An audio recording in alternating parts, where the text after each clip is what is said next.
अस्सलाम वालेकुम नाज़रीन। आज हम आपके लिए एक निहायत मशहूर वजीफ़ा लेकर हाजिर हुए हैं जिसे सूरह फातिहा का वजीफ़ा कहा जाता है। सूरह फातिहा कुरान पाक की अजीम सूरत है जिसे शफा, रहमत और बरकत की सूरत भी कहा जाता है।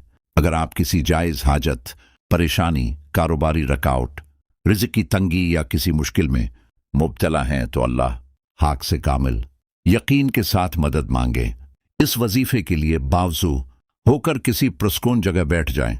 इब्तदा में 3 मरतबा दुरूद पाक पढ़ें, फिर सूरह फातिहा 11 मरतबा तलावत करें और आखिर में दोबारा 3 मरतबा दुरूद पाक पढ़ लें।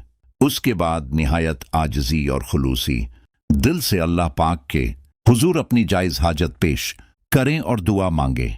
अल्लाह से उम्मीद रखें कि वो अपने फजल करम से आपकी मुश्किलात आसान फरमाएगा और आपके लिए खैर के रास्ते खोल देगा। याद रखें, असल इसरुल्लाह की ज़ात के हुक्म से होता है, उसलिए वजीफ़ा करते वक्त मुकम्मल यकीन, सब्र और पाबंदी का एहतिमाम करें। अल्लाह हम सबकी जायज़ हाजात पूरी फरमाए, रिज़्क़ में बरकत अता फरमाए और हर परेशानी को दूर फरमाए। आमीन या रब्बुल आलमीन।